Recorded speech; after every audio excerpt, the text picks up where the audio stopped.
अध्यक्ष, हमारे सामने जो भी इस पंडाल में जितने भी हमारे बहुजन समाज के साथी लोग उपस्थित हैं, सभी को बहुत बहुत धन्यवाद और सभी को हमारा जय भीम।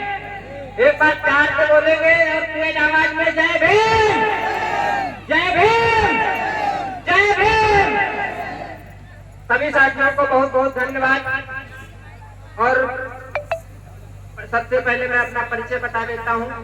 सिद्धार्थ गौतम, भारतीय दलित पैंथर जिला अध्यक्ष लखीमपुर खीरी से चलकर मैं यहाँ पर पहुँचा हूँ और मैं अपने इस कमेटी के साथियों का बहुत बहुत धन्यवाद करता हूँ जो कि इस मंच पे हमको यहाँ पे उपस्थित हुआ हूँ। इस मंच पे हमको इस माइक के माध्यम से आप लोगों के बीच आने का मौका मिला और सभी साथियों से मैं निवेदन करूंगा कि हमारी बात को एक बार ध्यान से सुनेंगे। जो भी मैं कहना चाहूंगा और कोई भी हमसे गलती हो सकती है तो उसको अपना बेटा समझ के, अपना भाई समझ के माफ कर देना।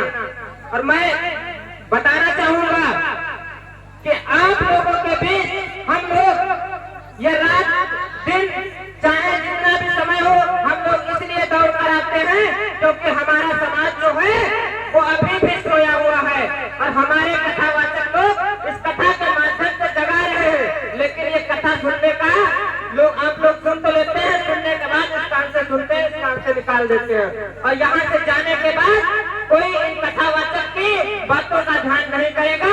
केवल यहाँ पे आप लोग जो नाटक नौटंकी जो होता है कथा के माध्यम से जो दिखाया जाता है कि हमारे पूर्वजों के साथ क्या हुआ है, कैसे हुआ, हमारे पूर्वज लोग कैसे गुजारे हैं, अपना गुजारा किया है, उस तरीके को लोग दिखाते हैं, ये कथावाचक दिखाते हैं। आप लोग केवल देखते हैं कि हाँ ये दृश्य हमको दिखाया जा रहा है, वो दिमाग में बिठाते हैं, केवल यहाँ देखते हैं, उसके बाद में अपने दिमाग में ये नहीं करते हैं कि हमारे पूर्वज कैसे कितना बोझ उठाया है और हम लोगों को यहाँ तक लाया है और हमारे महापुरुष बहुजन समाज में जन्मे हुए सभी महापुरुष कितनी दिक्कतें उठाई हैं, पता नहीं कितनी दिक्कतें उठाई हैं जो हम लोग आज यहाँ पे अच्छे अच्छे कपड़े पहने हुए हैं, अच्छी अच्छी साड़ियाँ माताएं बहने पहने हुए हैं और यहाँ इस पंडाल में हमको बैठने का मौका मिला है। और आज बाबा साहब की जो देन है, आप लोग इस पंडाल में बैठे हुए हैं। शायद 1950 के पहले आप लोग क्या ऐसा पंडाल लगा सकते थे? सभी लोग हमें जवाब देना एक बार, क्या लगा सकते थे? और आज आप लोग यहाँ बैठे हैं और हम लोग लड़ाई लड़ते हैं तो आप यहाँ से उठकर हो सकता है तो यहाँ से 10 आदमी जाते होंगे। हमें अपना अधिकार जो नहीं मिला हमको, हमसे छीने जा रहे हैं, हम मारे जा रहे हैं, एक एक करके मारे जा रहे हैं। लेकिन आप लोग क्या कहते हैं? एक दिन की दिहाड़ी छूट जाएगी, हमारा दुकान चला जाएगा, दुकान से बैठ रहे तो दुकान छूट जाएगी। अरे एक दिन का समय निकालिए, अगर हमारे किसी भी भाई पे, किसी भी बहुजन समाज पे, किसी पे अगर कोई भी अधिकारी, कोई भी व्यक्ति अगर जुल्म करता है, शोषण करता है तो हमारे सभी साथी एक बार मिलकर के पहुंचिए वहां पे। अगर हमारी लाठी मजबूत होगी तो हम पे कोई भी जुल्म नहीं कर सकेगा। और मैं देखता हूँ यहाँ कि अभी इधर निघासन थाने में उधर एक घटना घटी। घटना घटने के बाद में एक दलित व्यक्ति को मारकर लटका दिया गया। लटकाने के बाद में जब लोग वहां पहुंचते हैं, तुरंत तो पहुंच जाते हैं, तुरंत के बाद जब वहां पे धरना रखा गया थाने में तो लोगों से जवाब आया है। जब हम लोग कह रहे हैं भैया वहां चलना है तो लोग कह रहे हैं कि भैया हमको मजदूरी करने जाना है। अरे बाबा साहब ने तुम्हारे लिए पूरी जिंदगी लगा दी, 4-4 बच्चे कुर्बान कर दिए, है किसी में हिम्मत है बच्चा अपना कुर्बान करके समाज के लिए दिए? किसी में हिम्मत है? अगर बाबा साहब ने हमारे लिए 4-4 बच्चे कुर्बान कर दिए तो हम एक एक की अगर जिंदगी कुर्बान कर देंगे तो हमको क्या हर्ज है? सांस से बैठ के खाएंगे, सांस से जिएंगे। अगर साल में एक बार हम लोग निकल ले, हमारी लाठी अगर जो ना माने झंडे से उसे मनाओ डंडे से। कहते हैं कि हमारा झंडा और डंडा अगर मजबूत होगा तो सारे अधिकारी हमारा काम करेंगे। अगर झंडा और डंडा और हम लोग नहीं मजबूत होंगे तो हमारा काम कौन करेगा? कोई नहीं करेगा। जाओगे बाबूजी ये काम कर दो, तो बाबूजी कहाँ से काम करेंगे? बाबूजी कहे जाओ घरे जाओ, एप्लीकेशन रख लो, कल काम हो जाए। फिर दौड़े दौड़े घूम रहे हो, थाने जा रहे हो, कचहरी जा रहे हो, तहसील जा रहे हो, क्या फायदा इससे? अगर आप पे जुल्म हुआ है, आप पीड़ित व्यक्ति हैं, आप इतना हौसला बना के रखो, आप इतनी ताकत बना के रखो। अगर आप थाने तक अपनी कसर लेके जाएं तो हम लोगों को आने का, समाज को आने की जरूरत ना पड़े। ये समाज क्यों इकट्ठा होता है? जब आपको सुने नहीं सकते हैं, आपके बीच में आपको पीटा जाता है। अगर कल आपको पीटा जाएगा तो परसों हमें भी पीटा जाएगा, अगर अलग अलग रहेंगे हम। तो इसलिए सभी साथियों से मेरा निवेदन है कि किसी पे कोई भी यहाँ चाहती है तो सभी बहुजन समाज के साथ जरूर पहुंचे एक बार।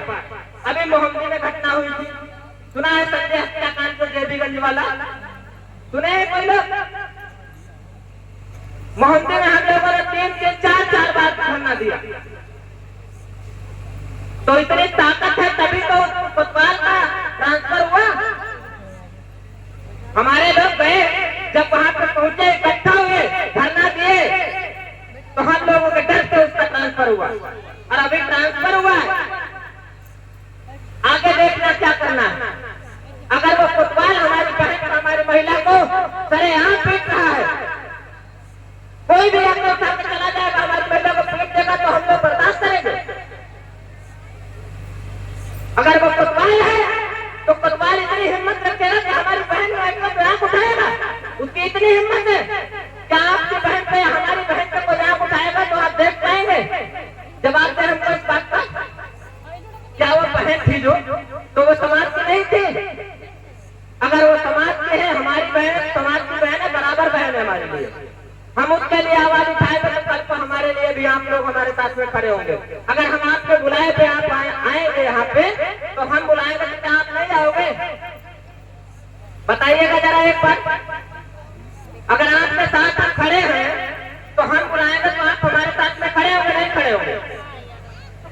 तो इसीलिए समाज का साथ देना सीखिए। और कहीं पे भी हमारा बहुजन मेला, बहुजन सम्मेलन, कहीं पे बहुजन कोई भी कार्यक्रम होता है तो आप लोग ज्यादा से ज्यादा संख्या में भाग लें। जिसकी जितनी संख्या भारी, उसकी उतनी हिस्सेदारी। जब हमारी संख्या भारी होगी तो हम कहीं भी कुछ भी कब्जा कर सकते हैं। कांशीराम साहब ने कहा था कि जो जमीन सरकारी है वो जमीन हमारी है। अगर हमारे पास जब संख्या नहीं है, 4 आदमी जा रहे हैं, तो कोई भी कट्टा लगा देगा पीछे, डर जाओ। तो अगर कट्टा लगा देगा गोली को डर जाओ। अभी हम लोग एक कार्यक्रम रखने जा रहे हैं, इसकी तारीख है 30/10/2025, 30 अक्टूबर 2025, दीपावली के बाद 10 दिन के बाद, आपसे 10 दिन हुआ बच्चा। वो कार्यक्रम हम लोग करने जा रहे हैं लठ पूजा। लठ पूजा मतलब लाठियों की पूजा। कि आप किसी प्रकार का कोई भी समझौता नहीं, हम लोग भी थक गए हैं समझौता करते करते। अब फिर से संघर्ष करना होगा और फिर से इस संघर्ष भीमा कोरे गांव को दोहराना होगा। अगर हमारी बहन पे, हमारी बेटी पे, हमारी माताओं पे, हमारे बहुजन समाज में कोई भी अधिकारी हो, चाहे कोई भी समाज का हो आदमी, कोई भी उंगली उठाएगा तो उसकी उंगली काटने का काम हम करेंगे।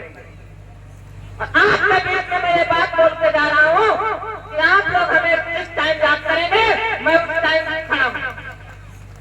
मैं उम्र में 25 साल की हूँ। मैं 25 साल की उम्र में बोल के जा रहा हूँ आपसे कि आप चाहे 12 बजे रात को कॉल करेंगे, मेरा कॉल जरूर उठेगा। एक बार करेंगे, अगर एक बार धोखे से ना उठ पाया तो दोबारा करेंगे, दोबारा जरूर उठेगा। और इतना तो मैं बता रहा हूँ तो मेरे पास अगर आपकी कॉल आती है तो अगर नहीं उठ पाई है तो दोबारा वापस 1 घंटे के बाद, 2 घंटे के बाद जाएगी। मैं बिजी जरूर हो सकता हूँ क्योंकि समाज में अफवाहें फैली हुई है कि जिला अध्यक्ष साहब फोन नहीं उठा रहे हैं। अरे जिला अध्यक्ष साहब तो जिला देख रहे हैं। आप लोगों को मैं यहाँ से बुलाऊंगा तो आप लोग ज्यादा से ज्यादा हो सकेगा तो मैं ध्यान करूंगा। अगर कभी भी आएंगे तो ज्यादा से ज्यादा 20 से 25 आदमी लखीमपुर पहुंच के आएंगे। लेकिन हमको जिला लखीमपुर खीरी इतना बड़ा जिला है, जो पलिया है लखीमपुर, यहाँ से 70 किलोमीटर 80 किलोमीटर पड़ता है, ऐसे पड़ता होगा ना। तो हमको जब बुलाएंगे आप हमारे तब आएंगे। और ऐसा करिए, इतनी ताकत अपने अंदर बना लीजिए कि हमको आने की जरूरत ही ना पड़े, हमारी टीम को आने की जरूरत ही ना पड़े। आप इतना सक्षम हो जाएं। कांशीराम साहब ने क्या कहा था, एक बात नोट करिए कि 2 रुपए किलो राशन जो मिलता है, तो कांशीराम साहब ने कहा था कि 2 रुपए किलो राशन तो खरीद रहा है, उसके लिए हमारे समाज को जरूरत नहीं है। हमें अपने समाज को इतना बड़ा बनाना है, इतना ऊंचा बनाना है कि अगर 500 रुपए किलो राशन खरीदना पड़ जाए तो वो हिचक न ले, डायरेक्टली अपनी जेब से पैसा पटक के और कहे मैं 500 रुपए का राशन खरीद सकता हूँ। इतनी ताकत बनाइए अपने अंदर, इतनी ताकत बनाइए। और मैं आपसे वादा करता हूँ, आपके बीच आपके साथ में हर समय कंधे से कंधा मिलाने को तैयार हूँ। आप हमारे साथ चलेंगे, तैयार है? बताइए, बताइए सभी साथी हाथ उठा करके एक बार बताइए, हमारा साथ देंगे या नहीं देंगे? अगर नहीं देना है तो बिल्कुल मत कहिए हम नहीं देंगे।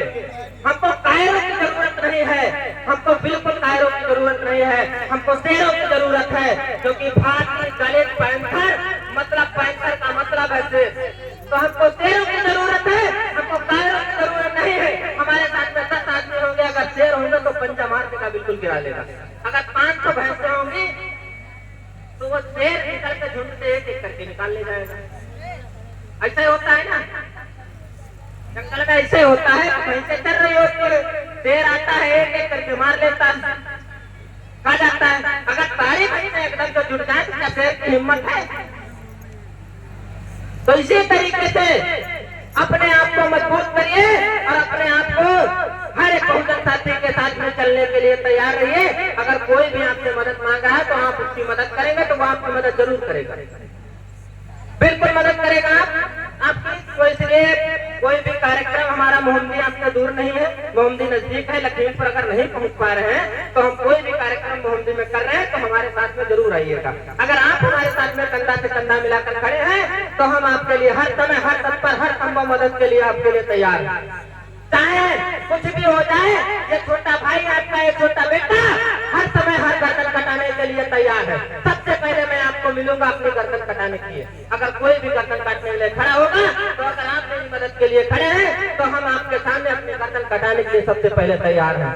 इसलिए मेरे बहुजन साथियों, हमको आपकी मदद की जरूरत है। हमारे साथ में रहिए, शिक्षित रहिए, संगठित रहिए, संघर्ष करिए।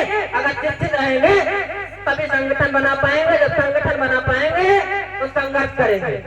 तो इसी के साथ मैं अपनी वाणी को समाप्त करता हूँ और सभी साथियों से मैं एक बार कहूंगा, बाबा साहेब का नारा एक बार हमारे महापुरुषों का नारा जरूर लगाएंगे और इतनी तेजी के साथ लगाएंगे कि जहाँ के क्षेत्र में जितना भी सारा आस-पास 2-4 किलोमीटर तो जरूर सुनाई दे।